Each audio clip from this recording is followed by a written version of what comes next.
Você acompanha Jornal da Rede Alesp. Bem, voltamos com o Jornal da Rede Alesp, seguindo com mais informações aqui do Legislativo para você. Informações do Brasil e do mundo, tudo que interessa de utilidade pública e de prestação de serviço, certo, Jeremias? Exatamente. Agora no segundo bloco, no primeiro você acompanhou entrevistas importantes falando da Constituição do Estado de São Paulo e agora com muitas informações aqui no segundo bloco da Rede Alesp. Lilian. Sim, vamos agora a notícias e informações. Aqui nesse segundo bloco, hoje vamos falar sobre o Outubro Rosa, de novo, sobre o câncer de mama nas mulheres. Vamos também falar sobre constelação familiar, que é o nosso entrevistado vai falar. E hoje isso já usa também na Justiça. E temos mais uma novidade hoje, que são os adesivos, os adesivos que se usam como proteção, como álcool em gel, substitui o álcool e vai estar sendo usado muito nas escolas. É uma grande novidade aí de protocolo de saúde. Bem legal, porque é a tecnologia, não é, Lilian? Tecnologia. Coisas que a gente não espera. Eu já fiz entrevistas, por exemplo, sobre a luz, né? Que você colocando em alguns ambientes, você consegue matar diversos tipos de vírus, né? E agora essa tecnologia do adesivo a gente vai trazer aqui para você em primeira mão, para você entender como é que vai funcionar. Com certeza. Enquanto isso, vamos com informações e notícias sobre o governo. O governo de São Paulo entregou as obras de modernização da rodovia Índio-Tibiriçá, que é importante ligação entre as regiões do Alto Tietê e do ABC Paulista. Pois é, por meio do Departamento de Estradas de Rodagem, o DR, foram investidos 19 milhões de reais no empreendimento.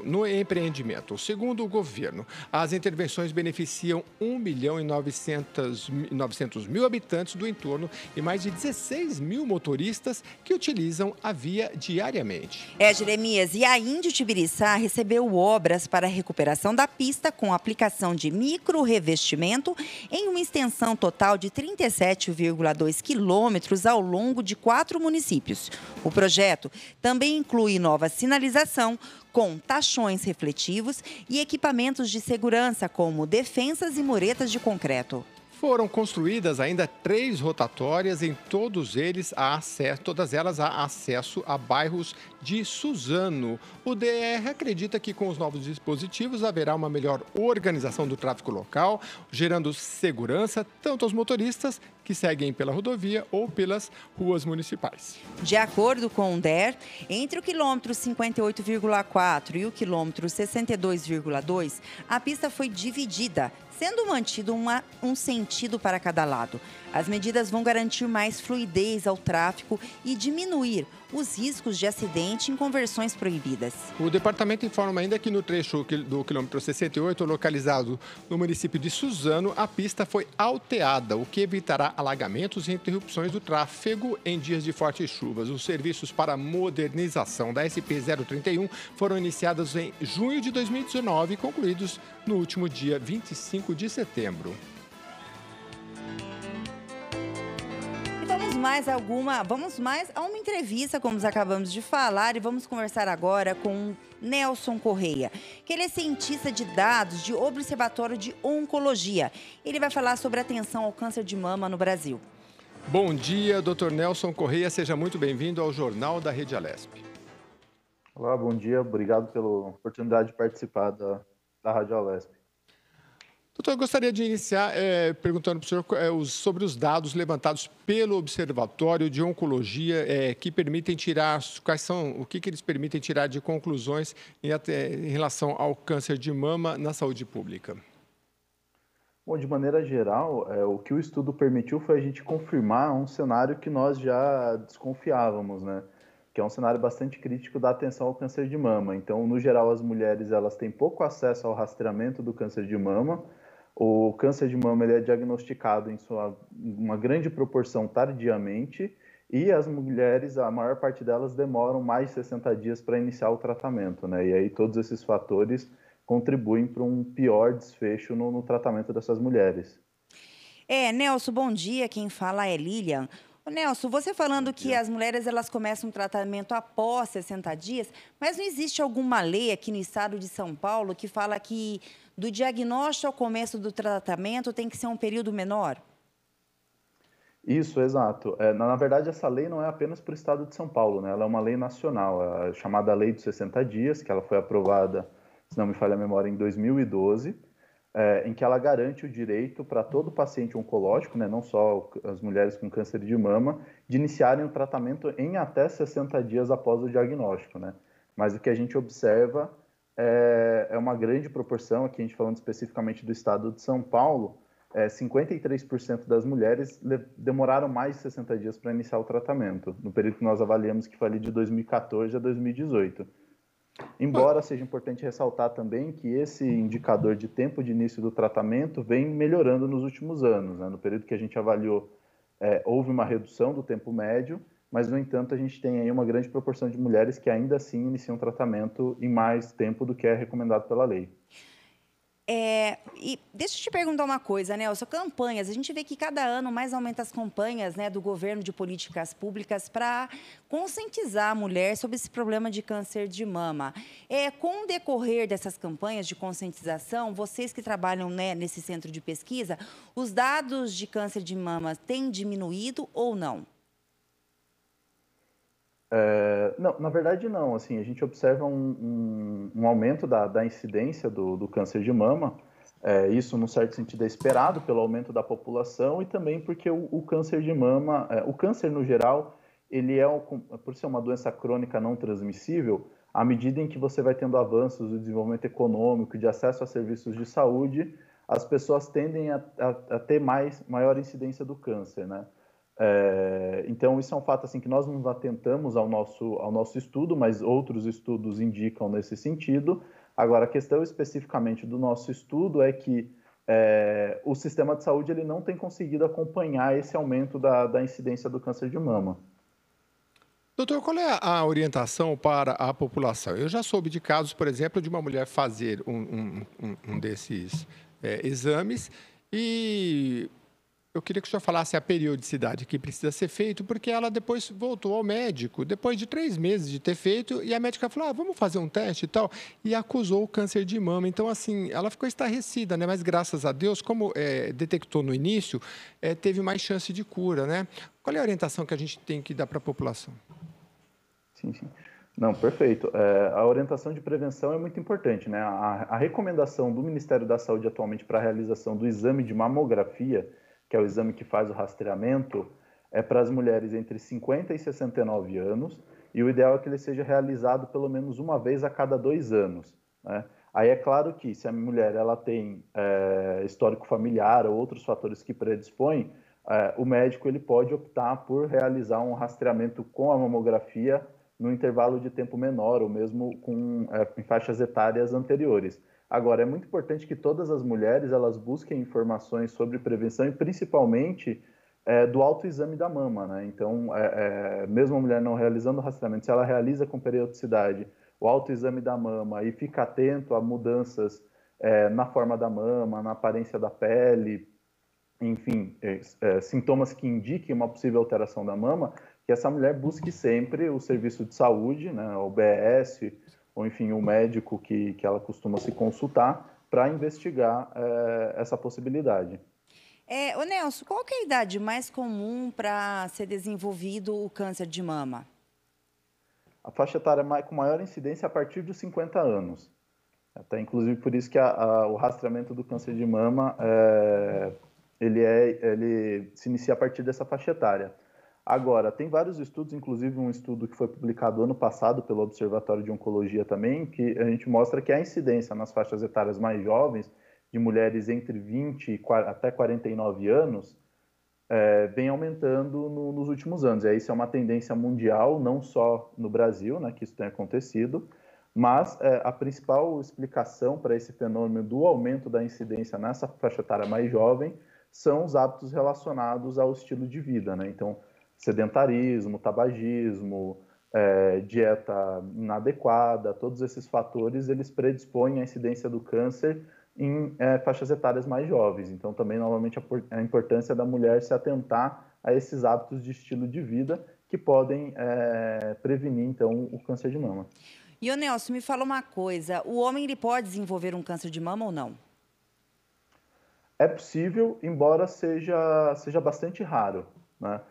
Porque como o homem ele tem um tecido mamário em relação às mulheres a proporção é muito pequena, né? E também o homem ele não tem muito dos hormônios femininos que são responsáveis pelas funções da mama. E isso faz com que a incidência em homens seja extremamente rara, mas eventualmente pode ocorrer. Doutor, a gente sabe que assim a pesquisa que foi realizada pelo estudo Panorama de Atenção ao Câncer está trazendo esses dados aí, o senhor pode até trazer mais números para a gente, mas eu queria falar um pouquinho do que ficou conhecido também como o gene Angelina Jolie, né?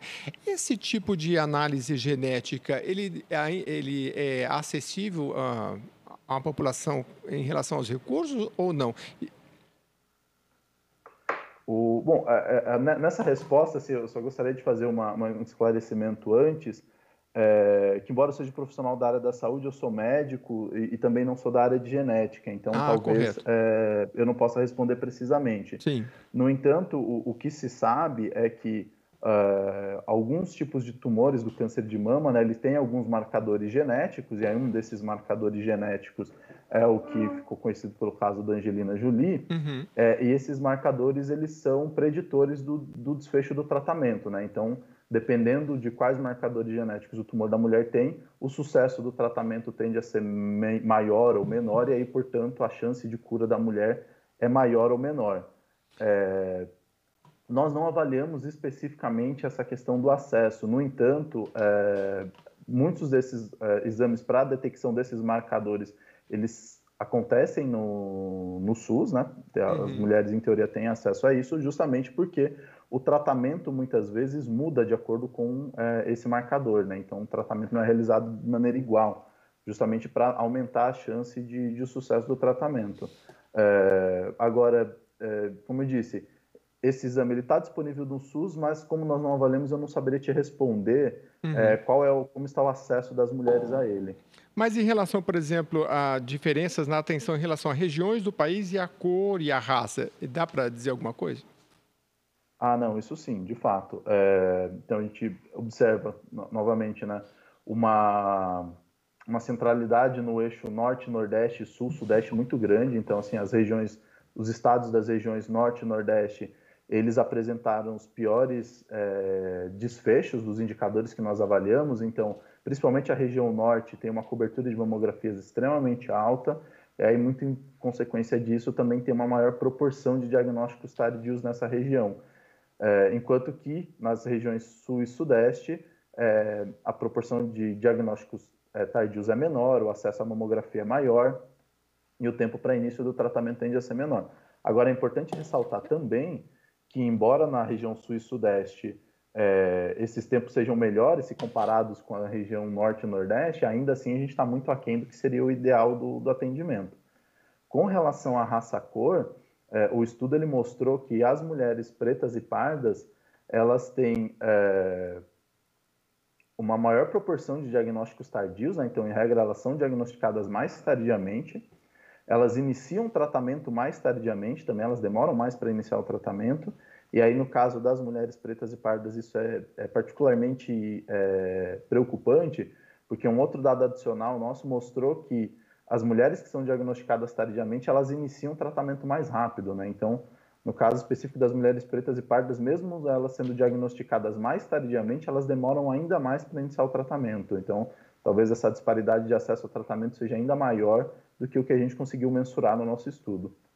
E, Nelson, você acha que o poder público tem feito bastante campanha de conscientização ou ainda ele deixa a desejar, ainda poderia ser melhor? Eu queria até emendar, Lília, sobre isso, porque eu queria saber, já que você trabalha com esses estudos, se você tem notícia do que tem dado certo. A gente tem aqueles caminhões que vão até as comunidades, né, espalhados pelo Brasil. Tem alguma iniciativa que o senhor acha que dá mais certo? Olha, sim, em termos de campanhas de conscientização, eu acho assim, a gente tem evoluído bastante, né? O número de campanhas vem aumentando, mas a gente observa na prática que o conhecimento das mulheres a respeito da prevenção do câncer de mama, do autoexame, de quais são os sinais e sintomas que ajudariam a mulher a buscar o serviço de saúde e ter uma participação mais ativa nesse processo diagnóstico do câncer ainda é insuficiente, né? Então ainda há algo que melhorar. E aí o que a gente observa no estudo é problema de gestão mesmo, né? Então, quando a gente olha, por exemplo, o número de pacientes atendidos, a gente vê que é muito próximo da incidência que é estimada pelo Instituto Nacional do Câncer, né? Então, ou seja, aparentemente, grande parte das mulheres que desenvolvem o câncer de mama, elas conseguem acesso ao serviço de saúde. No entanto, isso não acontece no tempo e na qualidade necessária, né? Um outro estudo também que nós realizamos, a gente analisou justamente essa questão das carretas, né, dessas unidades móveis que realizam rastreamento. A gente observou nesse estudo, que a gente ainda está para publicar, que os municípios que têm a atuação das carretas, eles tendem a ter uma cobertura de mamografia maior e uma maior proporção de diagnóstico precoce. Então, esse tipo de iniciativa, ele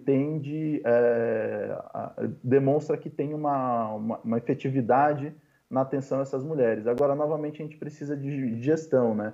Porque o diagnóstico, ele é parte importante da atenção ao câncer de mama, mas não adianta só a gente diagnosticar e demorar para iniciar o tratamento, né? Então, a gente precisa de um fluxo eficiente de encaminhamento dessas mulheres desde o diagnóstico para início do tratamento. E aí, os nossos resultados mostram que, nesse sentido de gestão, a gente precisa melhorar muito ainda no país.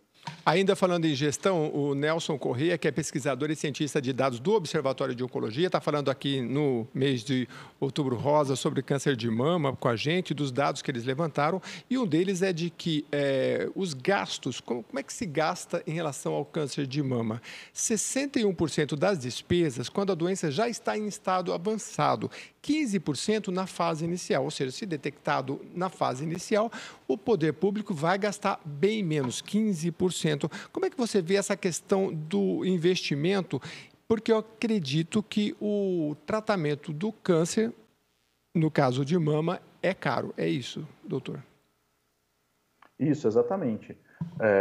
Assim, a gente discute muito do ponto de vista da saúde das mulheres, né? Que assim, o diagnóstico precoce ele é importante e o tempo do início do tratamento rápido também são importantes porque a chance de cura da mulher é maior, a qualidade de vida da mulher após a cura do câncer também é maior, mas a gente não pode deixar de destacar o impacto disso para o sistema de saúde, né? Então, de fato, o nosso estudo mostrou que, embora ali os diagnósticos tardios eles representem 43% aproximadamente dos casos de câncer de mama, os custos com tratamento chega a 61% do total, né? Então, um custo com tratamento em estadiamento avançado ele pode ser até 131% maior.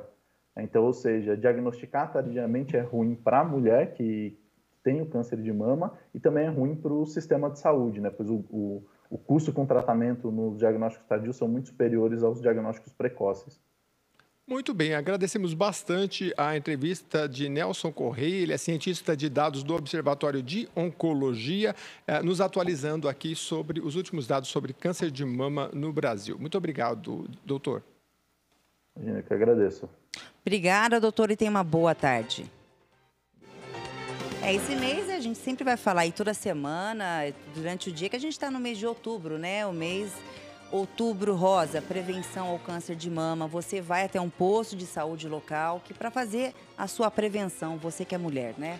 O autoexame também muito importante, né? Não sabe, hoje dá um Google que a gente chama lá, vê como é que faz o autoexame, porque é muito importante, porque é como eu já trouxe aqui, às vezes a pessoa, o doutor falou no caso a partir de 50 anos, a cada 2 anos, mas o autoexame sempre você vai identificar, às vezes a pessoa acabou de fazer, existem casos, 3 meses depois é detectado o câncer, então faça o autoexame, aí sim, né? É um complemento a mais para que você possa procurar um posto de saúde e se precaver. Com certeza, Jeremias. E o jornal aqui da Rede Alesp com as notícias e informações para você. A Secretaria de Esportes do Estado anunciou que 31 cidades receberão o projeto Areninha ainda agora em 2020. Trata-se de espaços com campos de futebol, society, quadra de basquete 3x3, arquibancadas e iluminação de LED. Segundo a Secretaria de Esportes, cada instalação tem investimento de R$ 315 mil, totalizando R$ 9.700 mil de recursos do governo de São Paulo em novos espaços esportivos. Em parceria com os municípios que disponibilizam o terreno e a base com ligação de água e energia elétrica, a Secretaria promete implantar a Areninha em até 15 dias após o início das obras. O deputado Edmir Chedi, do Democratas, confirmou a liberação de R$ 630 mil para a ampliação do projeto Areninha na cidade de Amparo e também Atibaia. O parlamentar disse que se trata de um benefício importante, principalmente para os jovens em formação. De acordo com a secretaria, os materiais são moduladores e a prefeitura pode, inclusive, mudar o local do equipamento de acordo com a necessidade da cidade. Muito bem, essa questão aí dos jovens, principalmente agora no momento de pandemia, então é muito importante essa questão das quadras, society, a molecada vai gostar bastante, tenho certeza. Bastante, principalmente a molecada que fica trancada o dia inteiro, elas estão com energia a mil, né? Eu sei porque eu tenho não é fácil. E vamos lá, Jeremias, como a gente falou aqui no segundo bloco, agora vamos com mais uma entrevista. O Jornal da Rede Alesp entrevista agora Jorge Augusto Fonseca. Ele é constelador sistêmico familiar e faz uso desse método de medicina alternativa. Ele nos fala sobre o mecanismo da constelação familiar. Boa tarde, Jorge. Tudo bem com você? Bem-vindo ao Jornal da Rede Alesp. Vamos lá, já tem a conexão. Você nos ouve, Jorge? Alô? O Jorge está tentando a conexão aqui no Jornal da Rede Alesp. Acho que ele teve algum probleminha no áudio, mas eu estou interessado em saber, Lilian, sobre essa questão da constelação familiar, que, pelo que está nos trazendo a pauta aqui, pode ser utilizado, inclusive, no sistema da justiça pública, né? A gente sabe que é muito importante, tudo que você puder conciliar, e o nosso sistema jurídico brasileiro, ele é tido como um sistema de embate, né? E pouca conciliação comparado a outros países, e essa é mais uma metodologia, quiçá, na área da família, né? Que eu já tive a oportunidade de atuar alguma coisa e a gente sabe que é difícil. Às vezes o advogado também tem que dar uma de psicólogo e às vezes passa por um longo processo e aí depois, quando chega na hora de resolver, tem problemas além psicológicos, tem os problemas tributários e as coisas se arrastam. Se você consegue resolver numa fase preliminar, eu acho que é muito importante para a família, o desgaste menor e, claro, para o próprio poder público, não é? Com certeza, né, Jeremias? Litígio, mesmo que você saia ganhando no final, nunca é bom, né? É um desgaste muito grande, nós somos pessoas racionais e, com certeza, hoje, cada vez que cria-se mais mecanismo para solução dos conflitos, inclusive da gente mesmo, né, com esse tipo de metodologia, somos somente nós que ganhamos com isso, né, Jeremias? É dirimir conflitos através de uma conciliação e isso deixa a vida mais leve. Voltando com o entrevistado, boa tarde, Jorge, tudo bem? Está com Wi-Fi. Agora sim, estabelecida a conexão, o senhor nos ouve, Jorge? Eu acho que vamos ver se ele já está conectado com a gente, se ele nos ouve, para a gente falar aqui desse tema sobre a constelação familiar. Vamos ver se ele nos acompanha agora. Jorge? Ai. Acho que ele está tentando restabelecer a conexão. Não tem problema não, mas você vai saber desse tema. É bom porque já cria um gostinho aí de quero mais. A gente segue aqui com as principais notícias do dia. E eu queria falar um pouquinho aqui sobre a notícia internacional. Olha, a semana começa com a saúde do presidente americano Donald Trump sendo a principal pauta no mundo, né? Os médicos afirmaram que Donald Trump pode ter alta ainda nesta segunda-feira se continuar a melhorar o quadro de saúde. Foi uma notícia muito importante, né? Que está acontecendo as eleições americanas, né? E o presidente adquiriu a Covid-19. Desde que foi internado na sexta-feira, depois do diagnóstico positivo para a Covid-19, o presidente precisou receber oxigênio. Ontem, neste domingo, Donald Trump também saiu do hospital de carro para acenar a apoiadores, o que gerou críticas e levantou preocupações sobre a saúde da equipe que acompanhou o presidente. A Casa Branca informou que a viagem foi autorizada pelos médicos. Após uma sexta-feira em baixa, depois do diagnóstico de Trump, os mercados abriram em alta hoje, com a possível melhora do presidente e ainda a expectativa por novas medidas de estímulo no país. Até agora, os Estados Unidos já registraram mais de 7 milhões e 420 mil casos confirmados de Covid-19 e mais de 210 mil mortes em decorrência da doença. Portanto, as últimas informações aí diretamente dos Estados Unidos. Acho que a gente tem a conexão retomada. Certeza. Jorge, boa tarde. Oi, boa tarde. Boa tarde, Jorge. Quem está falando é a Lília. Muito obrigada por ter aceito o convite para participar do Jornal da Rede Alesp e falar um pouquinho, né, da constelação familiar. Minha pergunta seria, começando com você, muita gente não conhece esse tema, né? Você poderia estar falando um pouquinho da constelação familiar para a gente começar a iniciar a entrevista? Claro, claro. Eu não estou conseguindo te ver, tá? Estou sem a sua imagem. Não tem problema, não. A gente segue aqui. Importante a gente... Nós estamos te vendo, Jorge. Nós estamos te vendo e também te escutando perfeitamente. Perfeito. A constelação, ela foi criada por um alemão chamado Bert Hellinger, tá? Inclusive, ele se foi agora, o ano passado, né? E ela foi criada por um método de observação, né? Ele aplicava... em pessoas que tinham problemas familiares, e ele percebeu que, usando pessoas que não eram daquele sistema familiar, eles entravam como representantes daquele sistema, e mesmo sem saber nada da história, sem ter contato algum, não saber nada, absolutamente nada, eles entravam nos papéis e manifestavam os conflitos daquela família, daquele sistema, tá? E durante esse período, de lá para cá, ele observou 3 leis que não foram leis criadas por ele, foram leis que foram observadas, que é a da hierarquia, que existe uma ordem de chegada das pessoas, né? Os mais velhos precedem os mais novos, os pais são maiores que os filhos, os avós são maiores que os pais. A lei do pertencimento, ninguém pode ser excluído do sistema, nenhuma pessoa pode ser excluída. Se há uma exclusão no sistema, isso causa danos bem grandes ao sistema e alguém, em alguma geração futura, acaba pagando por isso, acaba representando essa pessoa excluída. E o equilíbrio entre dar e receber. Em qualquer relação, precisa haver esse equilíbrio entre dar e receber. Se uma pessoa dá demais, naturalmente e normalmente a pessoa que recebe demais, ela acaba brigando com a outra pessoa, se afastando, porque ela não consegue somente receber sem dar em troca. Esse equilíbrio é observado e é necessário em qualquer relação, tá? Eu estou falando de sistema familiar, mas vale para o trabalho, vale para a parte jurídica, para tudo. Com certeza, é um balanço, né? Tudo que é em excesso, desde que torna-se intenso, a gente chega-se num desequilíbrio. Mas a pergunta para você também, que eu estava conversando com o Jeremias antes de te chamar, Jorge, é que hoje a constelação familiar, ela também ela já está sendo utilizada pela justiça, né? Como é que funciona esse mecanismo dentro da justiça, que no caso que seria nos direitos de família, para dirimir esses conflitos? Sim, principalmente no direito de família. Pode ser usado para qualquer conflito, tá?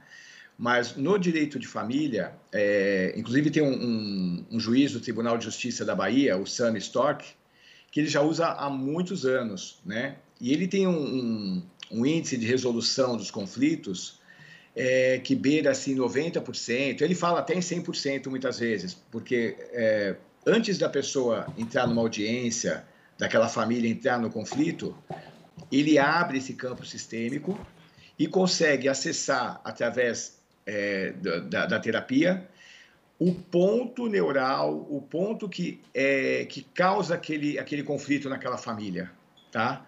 Isso é revelado na constelação, não porque as pessoas pensam até, Jorge, é algo espiritual, como que acessa isso, né? A gente chama isso de campo morfogenético, tá? Todos nós estamos ligados a campo morfogenético. Então, o que ele simplesmente faz é colocar as pessoas em posição os representantes, e o conflito que está causando aquele problema que precisa ser resolvido naquela família, ele emerge.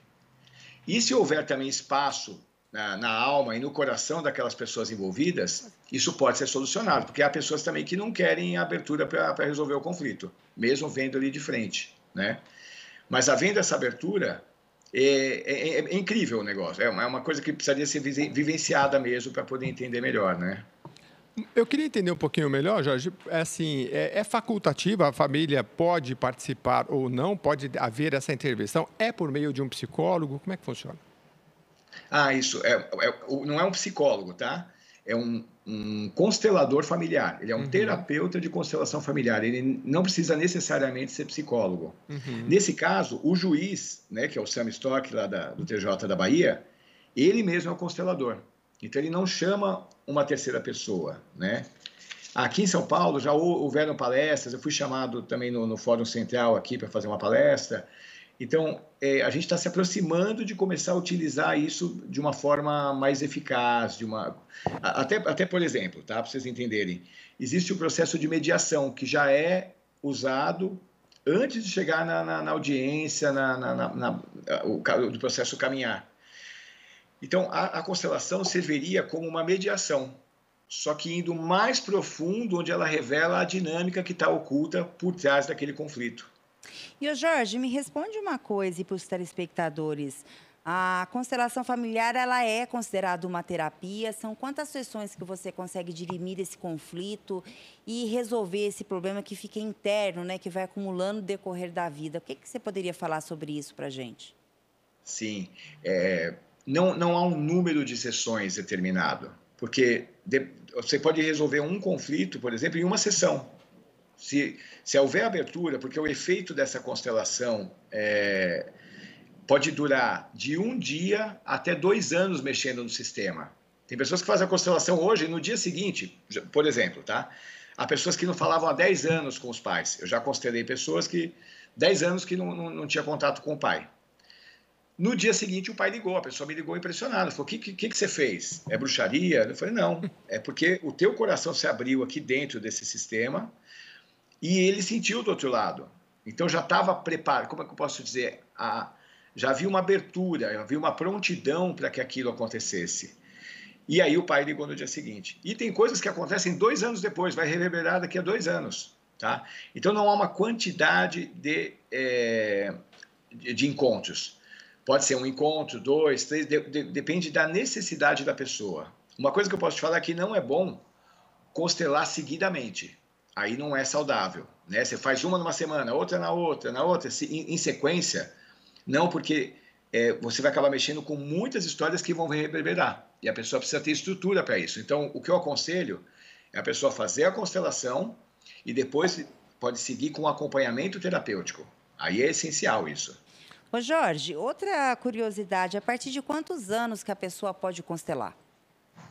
Qualquer idade. Foi observado também adolescentes. A criança, quando ela é muito jovem, ela pode ser acompanhada da mãe ou a mãe tem essa autoridade dentro do sistema para se fazer representar, para levar uma questão do filho na constelação. E o que se revela normalmente, né? Mais de 90% das vezes, que a questão da criança é totalmente uma questão ligada aos pais. Quando esses pais se harmonizam, o conflito dos pais se harmoniza, o problema da criança é resolvido, problemas inclusive de saúde, né? Problemas de saúde, de hiperatividade, quando a criança vai mal na escola, a criança é muito agitada, ela simplesmente está exprimindo o que está acontecendo na relação do casal. Ô Jorge, citando um caso, por exemplo, de um casal que se separa e já não está mais conversando, como é que é feito na prática? Faz separadamente? Os dois não estão mais juntos? Vamos supor que eles brigaram, não conversam mais. E aí como é que faz a constelação com um, depois faz com o outro? Porque se não houver a possibilidade de juntá-los. Se uma das pessoas me procura, né, procura um constelador para observar essa situação, nós vamos abrir o campo, abrir a constelação, para observar onde está esse casal. Vamos colocar representantes que podem ser escolhidos pela pessoa, a gente escolhe terceiros para representar, ou eu mesmo entro nos papéis. Tá? para ver o que está acontecendo na alma dessas duas pessoas.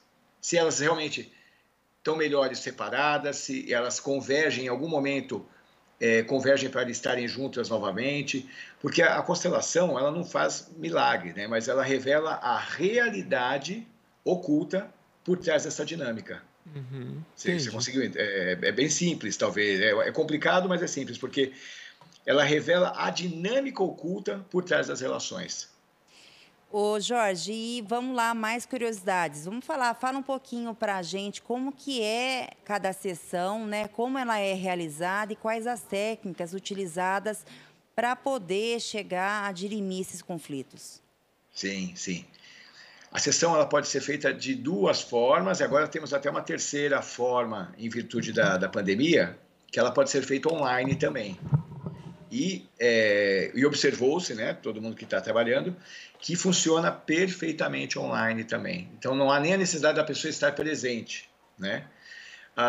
Ela pode ser feita em grupo, onde o terapeuta, junto com a pessoa que está sendo constelada, escolhem as pessoas para representar as pessoas do sistema, né? Os pais, os irmãos, os filhos, o casal. São escolhidas terceiras pessoas, que são nomeadas, e elas interagem dentro do campo e vão revelando essas dinâmicas ocultas. Pode ser feito individualmente, somente eu e o paciente, né? Eu e a pessoa que está sendo constelada, onde eu entro nos papéis e coloco a pessoa também nos papéis. Ela vai poder sentir nela o que sentem as pessoas do sistema dela. Entendi. E muitas vezes a gente faz isso de forma oculta, para não ter uma autossugestão, porque se eu coloco a pessoa para representar o pai dela, por exemplo, é bom que ela não saiba que é no primeiro momento. Eu nomeio isso, coloco no papel, deixo anotado isso, mas para não haver uma autossugestão, para a pessoa realmente ter a revelação desse campo oculto, eu faço isso de forma oculta, né? E online, a mesma coisa. Eu interajo com a pessoa, né? Coloco ela nos papéis, ou eu entro nos papéis também, e se revelam as dinâmicas, e a gente vai fazendo um acerto dentro dessas dinâmicas, a gente vai colocando em ordem. Uma coisa muito importante da constelação, tanto familiar como a nível da justiça, jurídico e administrativa, é colocar em ordem, colocar as coisas no devido lugar. Isso faz com que o sistema flua mais naturalmente. Muito interessante. A gente está conversando aqui com o Jorge Augusto Fonseca, constelador sistêmico familiar, está falando da experiência disso também na justiça. Agora vamos lá, Jorge, vamos fazer uma representação, já que vocês fazem a dramatização. Eu estou conversando online com você falou que dá para fazer online, então eu chego para você e falo, olha, eu estou me separando, tenho um filho, minha ex-esposa quer ficar com a guarda, a gente não se entende mais. E aí, você pega e começa num diálogo comigo e você vai representar um desses papéis, é assim? Isso. Se você quiser pegar algum caso concreto, eu só queria ter a imagem de vocês, que eu precisava só da imagem. Se tiver imagem, eu posso até tratar de algum caso, se você quiser expor alguma coisa, bem simples, a gente pode fazer um pouco. Imagem a gente não tem nesse momento, vamos usar a imagem da imaginação, até porque a gente está pela rádio também, né? Mas a questão seria essa, você online, conversa com a pessoa apresenta um problema e você pode representar um papel de um familiar, é isso? Isso, vou ver, eu vou sentir, inclusive, no sistema, quem precisa ser visto, qual a dinâmica que precisa ser olhada.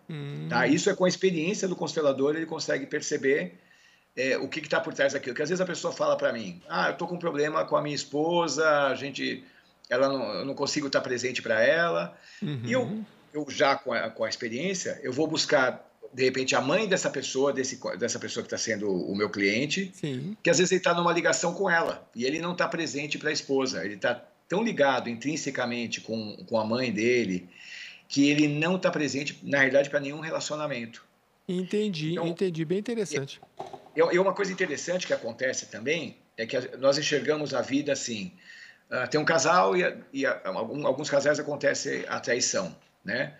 Então, fala, meu marido me traiu, ele não gosta de mim, tudo. Quando a gente abre a dinâmica da constelação, muitas vezes a gente observa que aquela mulher não está presente para o marido. Ele a ama profundamente, ele gosta dela, só que ela não está presente de alma para ele. Ela está fisicamente ali, mas não está de alma para ele. Então, ele não consegue acessar o coração dela.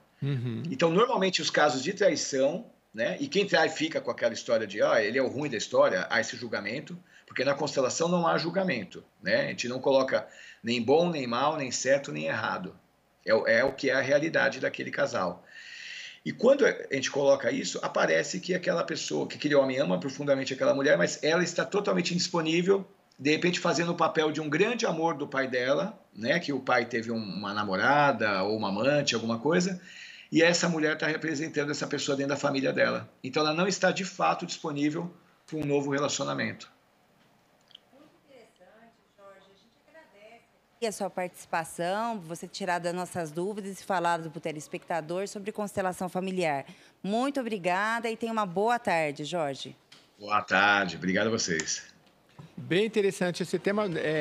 Pena que não dá para falar mais, mas realmente, quanto mais diálogo e informação você tem, isso em qualquer setor, não é, Lília? A gente consegue avançar mais. Na justiça, então, como você já colocou, que o desgaste é grande, vale a pena estas tentativas. Com certeza, e vamos a mais informações para você, telespectador.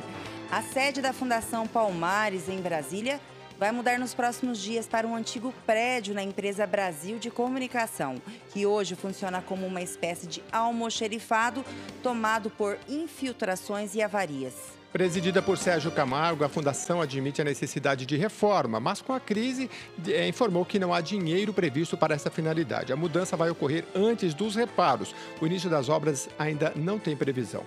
Atualmente, o anexo do antigo imóvel funciona como depósito da empresa e continuará com esse fim.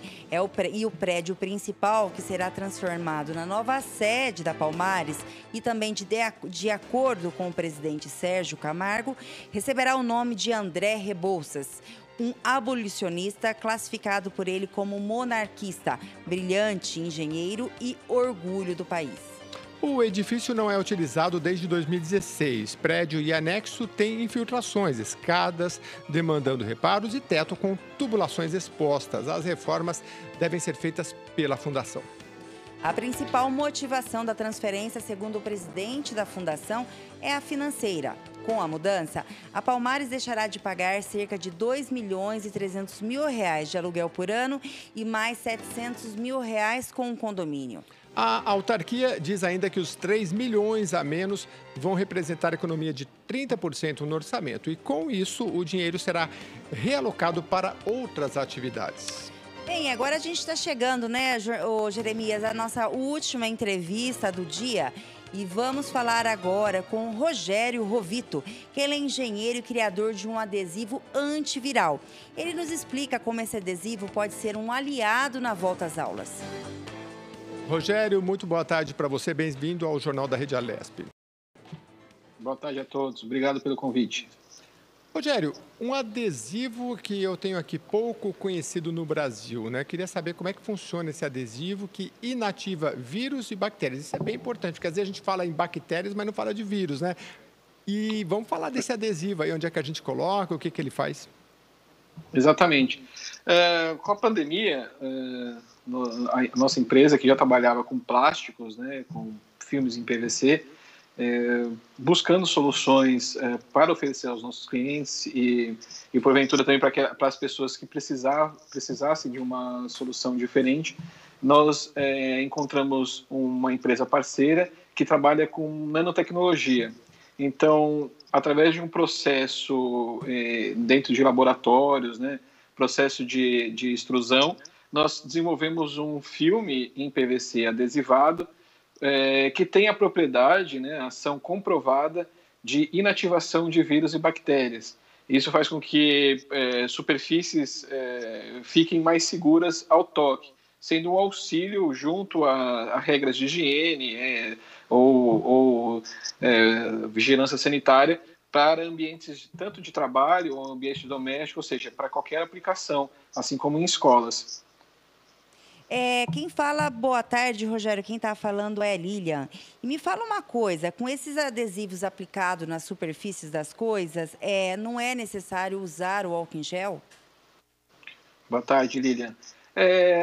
A ideia é justamente essa. Hoje em dia você vê algumas empresas, né, trazendo a solução de embalar, por exemplo, a maquininha de cartão de crédito ou colocar uma superfície em elevadores para que você chame o seu andar, né? Mas aí a pessoa, ou aquela empresa, a instituição, ela tem que ficar limpando a cada toque de clientes diferentes, ele tem que ficar limpando aquela superfície, tendo um custo alto de manutenção, de mão de obra ou do próprio produto, no caso o álcool em gel em 70%. Com essa solução, como você elimina, né, 99,82% de vírus e bactérias, você não é necessário você passar o álcool em gel. Então, se você coloca este filme adesivado, né, com a propriedade antiviral, por exemplo, em máquinas de cartão de crédito, em botões de elevadores, você não precisa ficar a todo instante fazendo a desinfecção. Você pode fazer uma limpeza, né, da superfície em si, mas não necessariamente para a desinfecção. E quanto tempo poderia durar esse adesivo, né? Porque a gente pensa, pô, tem algum veneno, alguma coisa ali que fica exalando, enfim, né? Mas tem que ser trocado? Não, na verdade, ele não é um veneno que está... A nanotecnologia, ele é baseado numa química verde, ele não agride nem a pele, nem ao meio ambiente. Então,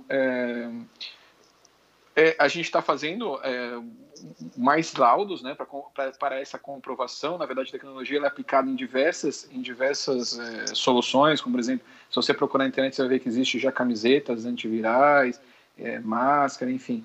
E a gente fez na aplicação do filme, né, até com pedido de patente. O que acontece, na verdade,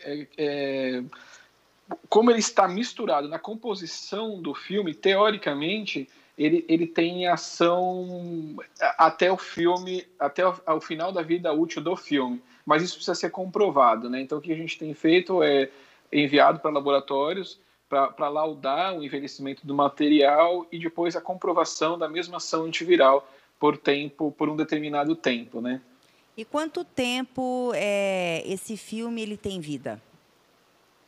É o tempo da vida útil do material. Então, se, por exemplo, você aplica numa carteira escolar do aluno da instituição, enquanto aquele filme estiver ali com a resistência mecânica do filme intacta, né, sem nenhum corte ou retirado lá do local, ele está tendo ação antiviral.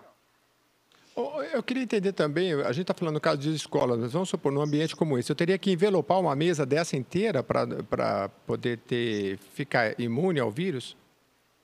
Sim, na verdade ele é um auxílio, né? Então, aonde você envelopar, o que é a ideia? Você envelopar onde você tem maior contato com as mãos de pessoas diferentes, né, porque você evita a contaminação cruzada entre pessoas. Então, por exemplo, a sua mesa aí, a sua mesa de trabalho, o ideal é você envelopar ela em todas as partes que há contato com a mão. Uhum. E ela é fácil a aplicação, né? Então, o envelopamento, por exemplo, hoje em dia você vê envelopamento de carro, né? A pessoa envelopa o carro inteiro, envelopamento de geladeira, você tem a parte decorativa, onde as pessoas envelopam as paredes, papel de parede, enfim. Então, na verdade, você pode, aonde a sua imaginação quiser, onde você quiser se sentir seguro. Você pode envelopar maçanetas, corrimões, você pode envelopar até instrumentos, né? Por exemplo, instrumentos de uso, né, do seu dia a dia, cotidiano, enfim. E o Rogério, me fala uma coisa, há quanto tempo esse produto foi autorizado já pela Anvisa, aprovado pela Anvisa, e se já existe a comercialização nas escolas, né, para volta às aulas? Tá, pergunta importante, porque assim, este é um produto muito novo, que ele foi desenvolvido junto à pandemia, né? Então, a partir do momento que a gente percebeu, como eu falei lá no começo, que existia uma necessidade de oferecer algo para os nossos clientes, né, que pudesse vir a auxiliar e não ser a solução, e sim um auxílio de diminuição de contaminação, nós criamos o produto, e a partir disso fomos atrás das regulamentações. Então, a gente contratou uma empresa de consultoria na parte de Anvisa para verificação da necessidade ou não da regularização junto a eles. pelo que a gente... ele não é um cosmético, ele não é um medicamento. Então, a análise que está sendo feita é justamente da descaracterização dele, da necessidade regulamentar junto à Anvisa. E a gente tem feito alguns protótipos em escolas parceiras, até porque as escolas ainda não retomaram as aulas presenciais, né? Há uma previsão em outubro de reforço escolar para algumas escolas, depende do estado e município, a regra é local, mas as escolas que se sentirem interessadas, há um laudo que comprova essa eficiência e ela pode aplicar em todo ambiente onde o aluno, os próprios pais, por exemplo, o balcão de atendimento dos pais, né? Ou o aluno, onde ele vai, o ambiente escolar do aluno, né? Ele pode colocar lá. Então, a gente tem feito protótipos em algumas escolas, em algumas salas, simulando o que vai acontecer na retomada das aulas, para depois estender isso a toda a escola, né? Então, é um produto extremamente novo, mas com uma tecnologia comprovada, né, o que é importante, e a regulamentação, ela está, por ser nova, a regulamentação que ainda está também em andamento. Interessante. E o custo-benefício a gente sabe, lógico, de tudo que puder evitar a doença, mas vamos supor, vou envelopar uma mesa dessa aqui, é caro? Não é caro. Uma das preocupações nossas era ter um produto de qualidade comprovado, mas que tivesse um valor acessível. Então, se alguém tiver interesse, pode entrar no nosso site, na Microbioff. Ali a gente tem a venda para o varejo, ou seja, para o consumidor final, que ele pode, por exemplo, até colocar na casa dele, né? Ou no ambiente, no trabalho, enfim. E a gente estamos desenvolvendo alguns distribuidores também para pulverizar bastante a venda. E também discutindo também projetos especiais com empresas de grande porte para economia mesmo, né? Além de ser um auxílio à contaminação, a proliferação de vírus e bactérias, enfim, ele tem um valor muito acessível, dando à economia, além de dar segurança, né, para o cliente dele de usufruir do serviço que ele presta, ele tem uma economia de valores, porque ele não precisa desinfectar a todo instante aquele espaço que ele está ofertando o produto dele. Rogério, nos fala uma coisa, como é que surgiu essa ideia, né, de fazer um adesivo que ele inativa o vírus, um vírus que está tão estudado, todo mundo procurando. Como é que surgiu essa ideia? Isso está um pouco na raiz da nossa empresa, né? Nós somos 3 engenheiros sócios da empresa e a gente sempre desenvolveu tecnologia, soluções, processos produtivos. A partir do momento que veio a pandemia, nós entramos numa imersão de novas soluções que poderíamos ofertar ao mercado que fosse viável. Fizemos bastante estudo, conversamos com muitas pessoas, vimos um pouco o mercado exterior, do que poderia nos auxiliar também nisso, e encontramos no mercado brasileiro uma empresa parceira, que é uma empresa que está nos dando todo o suporte de aplicação para esse produto. Então, a gente se sentiu seguro, porque é uma empresa muito séria. Nós somos parceiros da TNS, que é uma solução em nanotecnologia, e a partir disso a gente desenvolveu este filme, o que nos trouxe bastante satisfação e orgulho, porque hoje a gente sabe que de alguma maneira a gente pode contribuir para a segurança de uma forma geral. Então, as pessoas que tiverem interesse, quiserem nos procurar para entender um pouco melhor e mais a fundo sobre o produto e como ela pode aplicar, né? Acho que a solução aí, é aquilo que eu falei para você, a solução ela tem para todos os lados, né? Para todos os gostos ou para todas as necessidades. É só entrar em contato com a Microbioff e a gente retoma, a gente pensa qual que é o melhor caminho para essa empresa. O Rogério Revita, engenheiro e criador desses adesivos, eu queria agradecer bastante a sua presença aqui no Jornal da Rede Alesp, nos atualizando aí sobre esses aspectos que podem ajudar a combater o novo coronavírus. Muito obrigado. Imagina, estamos à disposição para novas necessidades e agradeço a oportunidade e o espaço concedido. Obrigada, Rogério. Tenha uma boa tarde. Vamos a mais notícias, né, Jeremias? Estamos chegando quase já na reta final do nosso jornal. Os protocolos de segurança previstos pelo Plano São Paulo foram reconhecidos pelo Conselho Mundial de Viagens e Turismo, que concedeu ao Estado o Safe Travel, que é o selo que atesta as boas práticas dos governos e empresas quanto à higiene e segurança sanitária. Pois é, no comunicado, a entidade diz acreditar em um futuro de viagens que seja seguro, protegido e que forneça uma experiência autêntica e significativa ao viajante durante a estadia em terras paulistas. O documento também ressalta a importância do turismo para o sustento de milhões de pessoas e a consequente contribuição para o crescimento econômico sustentável. A gente está chegando agora no final da Rede Alesp, logo após temos a coletiva que já começou. E o Jornal da Rede Alesp, né, Jeremias, vai ficando por aqui e falou tudo para você do nosso Legislativo Paulista. Tenha uma boa tarde. Não esquecendo também, você pode sugerir os seus temas pelo nosso WhatsApp, 984578129. Deixa lá a sua mensagem. A gente vai ficando por aqui. Fique com a coletiva do senhor governador. Muito obrigado pela sua audiência.